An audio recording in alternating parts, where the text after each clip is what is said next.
இயேசுவின் ரத்தம் ஜெயம்.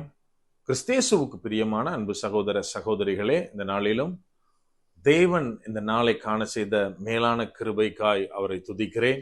இந்த நாளிலும் கூட நம்ம ஒவ்வொருவரோடும் அவர் கூட இருந்து கண்ணின் மணி போல நம்மை பாதுகாத்து வருகிற மேலான கிருபைக்காய் அவரை இன்னும் அதிகமாய் துதிக்கிறேன். இந்த நாளிலும் இந்த மாதத்தினுடைய வாக்குத்தத்தமாய் ஆவியானவர் உணர்த்தின காரியம் ஒன்றும் தடைபடாது. ஆவியானவர் உணர்த்தின வசனம் யோபுவின் புஸ்தகம் அதிகாரம் 42 வசனம் 2. தேவரீர் சகலத்தையும் செய்ய வல்லவர், நீர் செய்ய நினைத்தது தடைபடாது என்பதை அறிந்திருக்கிறேன். என கண்மானவர்களே, ஆவியானவர் தெளிவாய் உணர்த்தின காரியம் ஒன்றும் தடைபடாது. நம்ம நினைக்கலாம், என்ன பிரதர் எதுவுமே தடைபடாது அப்படின்னு சொல்றீங்க, ஆனா நாங்க ஒண்ணுமே நடக்கலையே அப்படின்னு நினைச்சிட்டு இருக்கோம் அப்படின்னு நம்மள சில பேர் நினைக்கலாம். இன்னும் கொஞ்சம் பேர் நினைக்கலாம், தேவன் வாக்குத்தத்தம் தந்தார், தேவன் தீர்க்க தரிசனம் உரைத்தார், தேவன் எங்களுக்கு சொப்பனத்தின் மூலமாக பேசினார், வசனத்தின் மூலமாக எங்களுக்கு அநேக வாக்குறுதிகளை தந்திருக்கிறார். ஆனால் அவர் தந்த எல்லாம் ஒண்ணு எந்த பக்கம் நடக்கணும் அப்படின்னா அதுக்கு நேர்மாறா 180 டிகிரி அகைன்ஸ்டா நடக்குது. நாங்கள் பார்த்தவைகள், கேட்டவைகள், விசுவாசித்தவைகள், இது எல்லா காரியமும் தலைகீழா நடந்துட்டு இருக்கு பிரதர். எனக்கு ஏதாவது ஒரு மாற்றம், ஏதாவது ஒரு அற்புதம், ஏதாவது ஒரு அதிசயம் நடந்துராதா? ஏதாவது ஒரு காரியத்துல தேவன் எனக்கு அனுகூலமான திசையை, அனுகூலமான காரியத்தை செய்திட மாட்டாரா அப்படின்னு நான் நினைச்சிட்டு இருக்க சமயத்துல நீங்க சொல்றீங்க ஒன்னும் தடைபடாது அப்படின்னு. இது எப்படி பிரதர் அப்படின்னு நம்மள சில பேர் நினைக்கலாம். என கண்மானவர்களே, ஒரு விஷயத்தை நம்ம மறந்து போய்விடக் கூடாது. தேவன் சொன்ன காரியங்கள் சில நேரத்துல தாமதமாகலாம். அதாவது அது தாமதம் கிடையாது, நமக்கு தாமதம் ஆவதை போல தோன்றலாம். ஆனால் அது குறித்த நேரத்தில் நம்மை சேரும். குறித்த நேரத்தில் அந்த காரியத்தை நாம் சுதந்தரிப்போம். இந்த காரியத்தை நம்ம வாழ்க்கையில மறந்து போய்விடக் கூடாது. வேதத்துல ஒரு நபரை குறித்து நாம் பார்க்கலாம். அவருடைய வாக்குத்தத்தம் என்ன, தேவன் அவருக்கு சொல்லிய காரியம் என்ன, ஆனால் அவருடைய வாழ்க்கையில் சம்பவித்தவைகள் என்ன என்று நாம் பார்க்கலாம். ஆதியாகமத்தின் புஸ்தகம் 37வது அதிகாரத்திலிருந்து யோசேப்பை குறித்து நாம் வாசிக்கிறோம். இந்த யோசேப்பு யாக்கோபின் குமாரன். அவர் தன் சகோதரர்களோட வளர்கிறாரு. அந்த இடத்துல நம்ம தொடர்ந்து வாசித்தா தெரியும், தகப்பன் இந்த யோசேப்பை தான் அதிகமாய் நேசித்தார். தன் தகப்பனுக்கு பிரியமான பிள்ளையா இவர் இருக்காரு. ஒரு செல்ல பிள்ளையா வளர்றப்போ அவர் சொப்பனத்தில் ஒரு காரியத்தை பார்க்கிறார். தன்னுடைய சகோதரர்களுடைய அரிக்கட்டுகள் இவருடைய அரிக்கட்டு உயர்ந்து நிற்க, மற்றவைகள் அவற்றை வணங்குவதை போல பார்க்கிறார். இத உடனே என்ன பண்றார் அப்படின்னா, தன்னுடைய பிரதர்ஸ்க்கு அவர் ரிவீல் பண்றார். இம்மிடியட்டா அவங்களுக்கு பயங்கர பொறாமை ஆயிடுறாங்க. என கண்மானவர்களே, இன்னைக்கு நம்ம கிட்ட என்ன பிரச்சனை அப்படின்னா, தேவன் ஒரு காரியத்தை குறித்து பேசுவார், வெளிப்பாடுகளை காண்பிப்பார். இம்மிடியட்டா நம்ம என்ன பண்ணுவோம் அப்படின்னா, நம்ம கூட இருக்கவங்களுக்கு எல்லாத்துக்கும் சொல்லிடுவோம். நம்ம ஒரு பயங்கர ஒரு ஹாப்பியா, அதை ஒரு சந்தோஷமா, தேவன் என் கூட பேசினாரு, தேவன் இந்த காரியத்தை சொன்னாரு அப்படின்னு ஒரு விசுவாசத்தோட இது நடக்கும் அப்படின்னு சொல்லுவோம். ஆனா நம்ம கூட இருக்கவங்க அதே வேவ்லென்த்ல இருக்க மாட்டாங்க. ஒண்ணு நல்லா புரிஞ்சுக்கணும், இந்த உலகத்துல எல்லாருக்குமே மத்தவங்க முன்னேறாங்க, மத்தவங்க நல்லா இருக்காங்கன்னா ஓகே பரவாயில்ல அப்படிதான்.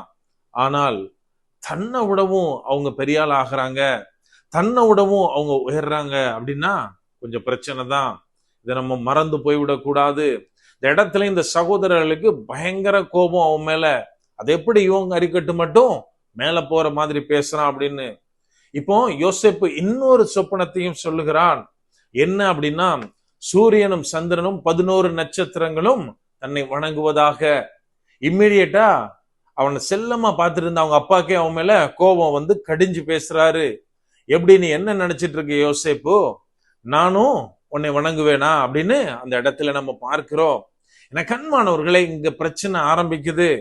அவன் நினைக்கிறான், ஓ தேவன் எனக்கு காண்பிச்சிட்டாரு, எல்லாம் நடக்க போகுது, நான் பெரிய ஆளாக போறேன்னு நினைச்ச உடனே அங்க பிரச்சனை ஸ்டார்ட் ஆயிருச்சு. என்னன்னு நம்ம எல்லாத்துக்கும் நல்லா தெரியும் யோசேப்போட ஸ்டோரி. அவனுடைய சகோதரர்கள் என்ன பண்றாங்க, முதல்ல அவனை கொலை பண்ணலாம்னு நினைக்கிறாங்க. அதுக்கப்புறம் குழியில தூக்கி போடுறாங்க. அதுக்கப்புறம் தான் என்ன பண்றாங்க அப்படின்னா, இவனை வந்து அடிமையா வித்துறலாம், ஈஜிப்டுக்கு அனுப்பி விட்டாங்க. என கண்மானவர்களே, நம்மோடு இருக்கிறவர்கள் தான், ஆனால் நம்முடைய தரிசனத்தில் பங்கு பெறுகிறார்களா? நம்முடைய தேவன் காண்பித்த அந்த வெளிப்பாட்டில் அவர்களது வேலை என்ன? இதை நம்ம புரிஞ்சுக்கணும். சரியான பார்ட்னர்ஷிப்ல மாத்திரமே சில காரியங்களை நாம் பேசணும். இதில் மிகுந்த ஜாக்கிரதையோடு கூட இருக்க வேண்டும். எனக்கு அன்பானவர்களே, இவ்வளவுதான் தடையா யோசேப்பினுடைய காரியத்துல அப்படின்னு பார்த்தா, ஈஜிப்டுக்கு போயாச்சு. ஏதோ ஈஜிப்ட்ல வந்து ஒரு பெரிய அதிகாரியாக, ஒரு ராஜாவா போகல, அடிமையாக போனார். நம்ம இந்த இடத்துல ஒரு விஷயத்தை மறந்து போய்விடக் கூடாது. தேவன் காண்பித்த தரிசனம் அவங்க சகோதரர்கள் மத்தியிலே அவர் உயர்த்தப்படுகிறார். ஆனால் இங்க இங்க யோசேப்பு வந்து ஈஜிப்ட்ல இருக்காரு. அவருடைய சகோதரர்களோ தன்னுடைய தகப்பன் வீட்டில் அவங்க ஆஸ் யூசுவல் ஹாப்பியா இருந்திருப்பாங்க. அப்படியானால் இந்த தரிசனம் எவ்வாறு நிறைவேறும்? நம்ம இருந்தா உடனே நினைப்போம், ஐயோ, என் தேவன் காண்பித்த தரிசனத்தின்படி சகோதரர்கள் ஒரு தேசத்துல இருக்காங்க, நானும் அடிமையாக இன்னொரு தேசத்துல நடக்கிறேனே, இங்க விற்கப்பட்டு விட்டேனே, எனக்கு என்னெல்லாம் நடக்கும், நான் என்ன பிரச்சனைகளை சந்திக்க போறேன். இது பக்கம் ஒரு பக்கம் இருந்தாலும் என்னுடைய வாக்கு தத்தம், என்னுடைய தரிசனம், என்னுடைய சொப்பனம் என்னவாயிற்று, அது எப்படி பாசிபிளே கிடையாது அப்படின்னு நினைப்போம். என கண்மானவர்களே, இது எல்லாமே வந்து யோசேப்புடைய வாழ்க்கையில இருந்தது. ஆனால் யோசேப்பு தேவனையே பார்த்து கொண்டிருந்தார். இங்க அடுத்ததாக என்ன நடக்குது? போத்திபாருடைய வீட்டுல வேலைக்கு சேர்றாரு.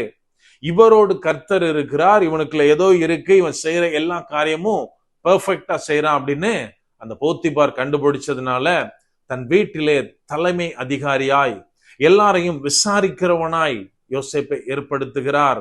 கர்த்தருடைய தயவு, கர்த்தருடைய காரியம், கர்த்தருடைய கரம் யோசேப்போட இருந்தபடியினாலே அவன் போத்திபாருடைய தயவை பெற்றான்.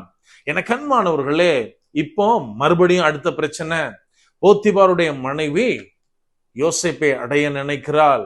ஆனால் யோசேப்பு அந்த காரியத்திற்கு உடன்படவே இல்லை. நம்ம கொஞ்சம் நினைச்சு பார்க்கணும். ஒரு இடத்துல நம்மளை சுப்பீரியரா வச்சிருக்காங்க, அதுக்கு மேல ஒரே ஒரு ஹெட் தான். இப்ப அந்த ஹெட்டோட ஒய்ஃப்ட இருந்து பிரச்சனை. இந்த இடத்துல யோசேப்பு நினைத்திருந்தால், போத்திபாருடைய மனைவிக்கு ஆசைக்கு உடன்பட்டு இருந்தால், அவன் வந்து இன்னும் அதிகமாய் நன்றாய் வைக்கப்பட்டிருப்பான். ஆனால் யோசேப்பு தேவனுக்கு பயந்தபடியினாலே விட்டு விலகி ஓடினான்.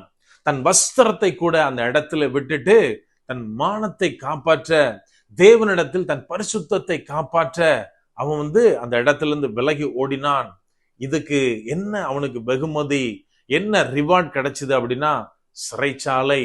என கண்மானவர்களே, அங்க இவன் மேல் பொய் குற்றச்சாட்டு வைக்கப்படுது. அவன் சிறைச்சாலைக்கு செல்லுகிறான். நம்மளா இருந்தா நினைப்போம், அழுது புலம்புவோம், ஐயோ என் வாழ்க்கை இப்படி ஆயிட்ட, அடிமையா வந்தேன், இந்த இடத்துல கூட ஏதோ பரவாயில்ல, ஆண்டவர் என் மேல ஃபேவரா இருந்து இந்த அடைம்களுக்கு என்னை விசாரிப்புக்காரனாய் வச்சிருந்தாரு, இப்ப அதுலயும் மண்ணெல்லு போட்டாச்சு, இங்க இருந்து நான் சிறைச்சாலைக்கு போறேன்னு. என கண்மானவர்களே, தேவனுடைய திட்டம் தான் யோசேப்பை அந்த இடத்துல இருந்து சிறைச்சாலைக்கு கொண்டு சென்றது. ஏன் அப்படின்னா அங்கதான் அவனால் பானபத்திரக்காரனை சந்திக்க முடியும்.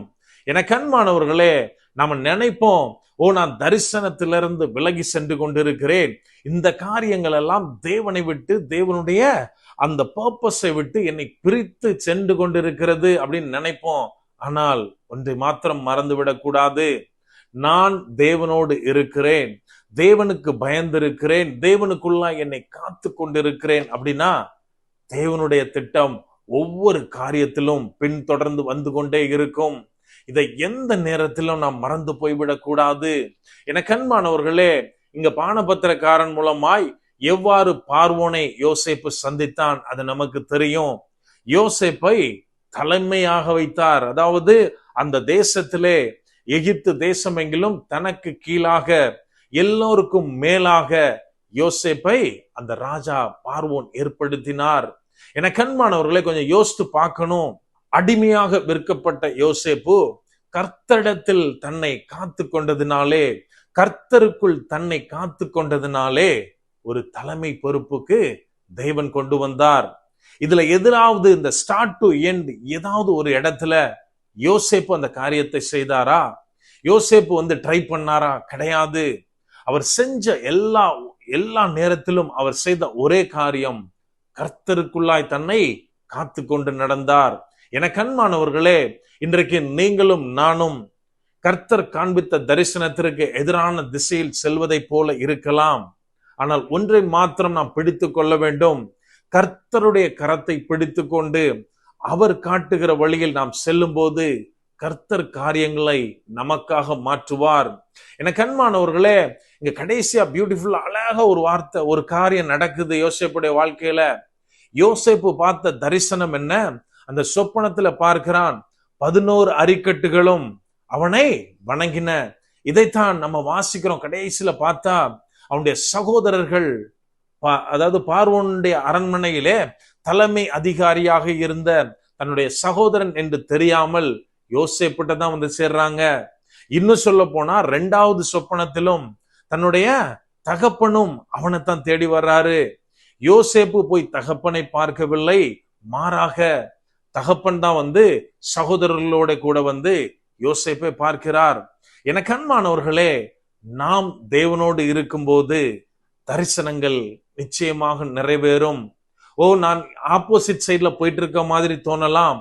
சில இடையில வர்ற காரியங்களால சில பேர் நினைக்கலாம், தேவன் தரிசனம் கொடுத்தார், தேவன் வெளிப்பாட்டை கொடுத்தார், இவன் சொன்னானே, சும்மா அங்கங்க சுத்திட்டு இருந்த மாதிரி இருக்கு, ஏதோ சும்மா ஊரை சுத்தி சுத்தி வந்த மாதிரி இருக்கு, எதுவுமே அவன் ப்ராஃபிட்டபிளா கரெக்டான இடத்துல அவன் செஞ்ச மாதிரி தெரியல, எந்த வேலைக்கும் போகாம சுத்துற மாதிரி தான் தோணுது அப்படின்னு நிறைய பேர் நினைக்கலாம். இந்த யோசேப்பின் வாழ்க்கையிலும் கூட அதே மாதிரியான சம்பவங்கள் சம்பவித்ததை நாம் பார்க்க முடியும். ஆனால் முடிவு என்ன அப்படின்னா, தேவன் எதை நியமித்திருக்கிறாரோ, தேவன் எதை ஆரம்பித்தாரோ அதை அவரே முடிப்பார். தேவன் நினைத்தது மாத்திரமே நடக்கும். இங்கே யோசேப்பை பார்த்து மற்றவர்கள் சேர்வார்கள், வணங்குவார்கள் அப்படின்னு தேவன் நினைத்ததே அவனுடைய வாழ்க்கையில் நடந்தது. இதே போல எனக்கு அன்பான சகோதரனே, சகோதரியே, நம்முடைய வாழ்க்கையிலும் நாம் தேவனுக்குள்ளாய் தேவனோடு இருக்கும்போது நம்முடைய வாழ்வில் அனைத்தும் நிறைவேறும். அதைத்தான் இந்த இடத்திலே வசனம் சொல்லுகிறது, தேவன் செய்ய நினைத்தது தடைபடாது. ஏனென்றால் நம்முடைய பராக்கிரமம் அல்ல, என்னுடைய சாமர்த்தியம் அல்ல, என்னுடைய டேலண்ட்னால கிடையாது. தேவன் கர்த்தராகிய அவர் சர்வ வல்லவர். ஆகவே அவர் நினைத்த ஒன்றும் தடைபடாது. இதை நாம் எந்த நேரத்திலும் மறந்து போய்விடக்கூடாது. நாம செய்ய வேண்டிய ஒரே ஒரு காரியம், என் வாழ்க்கையில் பாசிபிலிட்டிஸ் இருக்கோ இல்லையோ, நான் சரியான பாதையில் செல்லுகிறேனோ இல்லையோ, கர்த்தருடைய கரம் என்னோடு இருக்க வேண்டும். நான் கர்த்தருடைய அந்த வார்த்தைகளுக்கு கீழ்ப்படிந்து அவர் காண்பிக்கிற திசையில் நாம் செல்லும் போது, கர்த்தருக்குள்ளாய் நம்மை பரிசுத்தமாய் பாதுகாத்து கொள்ளும் போது தேவன் எல்லாவற்றையும் நம்முடைய வாழ்க்கையில் நிறைவேற்றுவார். அப்படியே கண்களை மூடுவோமா? அன்பான ஆண்டவரே, இந்த நேரத்திலே அப்பா உம்மை நோக்கி பார்க்கிறோம். ஆவியானவர், நீர் எங்களோட இருக்கிறீர், அதற்காக நன்றி செலுத்துகிறோம். அப்பா, இந்த வருஷம் முழுவதிலும் தகப்பனே, இந்த நாள் வரையிலும் எங்களை நீர் கண்ணின் மணி போல பாதுகாத்து வருகிறீர் தகப்பனே. அந்த மேலான கிருபைக்காய் நன்றி அப்பா. அப்பா, நாங்க அநேக நேரத்தில் எங்களுடைய வாக்கு தத்தங்களை குறித்து சோர்வடைகிறதை ஆவியானவரே நீர் அறிந்திருக்கிறீரப்பா. அப்பா, இன்னும் எங்க வாழ்க்கையில வாக்கு தத்தங்கள் நடக்கலையே, எந்த விதமான ஒரு நல்ல சைனையும் எங்களுடைய லைஃப்ல நாங்க பார்க்க முடியலையேன்னு எங்களை அநேகர் தவித்து கொண்டிருப்பதை, புலம்புகிறதை ஆவியானவரே நீர் அறிந்திருக்கிறீரப்பா. அப்பா, நீர் எல்லாவற்றை பெரியவர், சர்வ வல்லவர் தகப்பனே. அதை இந்த நேரத்தில் விசுவாசித்து அறிக்கையிடுகிறோம் அப்பா. அப்பா, எங்களுக்கு முன்பாக இருக்கிற மலையை போன்ற காரியங்கள் உமக்கு முன்பாக ஒன்றுமில்லை தகப்பனே. அது உமக்கு வெறும் தூசுக்கு சமானம் என்பதை விசுவாசிக்கிறோம் அப்பா, அறிக்கையிடுகிறோம் தகப்பனே. அப்பா, எங்கள் ஒவ்வொருவர் மேலும் உமது கரம் இருக்கட்டும், அது காருண்யம் எங்களை தாங்கி நடத்தட்டும் அப்பா. அப்பா, கிருபையா எங்களை சுமந்து கொண்டு போகிறீர், அதற்காய் நன்றி தகப்பனே. அநேக நேரத்துல எங்களுடைய வாழ்க்கையில நாங்கள் விரும்பாத சம்பவங்கள் நடக்கிறதை போல நாங்கள் ஃபீல் பண்ணலாம். ஆனாலும் இது சித்தம் இல்லாமல் எதுவும் நடக்காது என்பதை நாங்கள் விசுவாசிக்கிறோம் தகப்பனே. நாங்கள் விசுவாசிக்கிறவர் இன்னார் என்பதை நாங்கள் அறிந்திருக்கிறோம் அப்பா. அவர் சர்வ வல்லவர், எல்லாவற்றையும் செய்து முடிக்கிறவர் என்பதை விசுவாசிக்கிறோம் தகப்பனே. அப்பா, எங்களுடைய வாழ்க்கையில எல்லா தடைகளையும் நீர் அகற்றி போடுவீராக. தடைகளை உடைக்கிற தேவன் நீர், எங்களுக்கு முன்பாக செல்லுகிறீர் தகப்பனே. அதற்காய் நன்றி செலுத்துகிறோம் அப்பா. அப்பா, இந்த நாளில் இந்த ஏற்றுக்கொண்டிருக்கிற ஒவ்வொரு பிள்ளைகளுடைய வீட்டிலையும் அப்பா சமாதானத்தை ஜெபிக்கிறோம் தகப்பனே. நீர் சமாதான கர்த்தராய் ஒவ்வொரு வீட்டிலும் கிரியை செய்வீராக. அப்பா, இந்த மாதத்தினுடைய ஒவ்வொரு தேவைகளையும் ஆவியானவரே நீர் சந்திப்பீராக. முற்றிலுமா எங்களை தாழ்த்தி ஒப்பு கொடுக்கிறோம். பலப்படுத்தி ஆசீர்வதிங்க. மீட்பர் இயேசுவின் மூலம் ஜெபிக்கிறோம். ஜெபம் கேளும் எங்கள் நல்ல பிதாவே. ஆமென். God bless.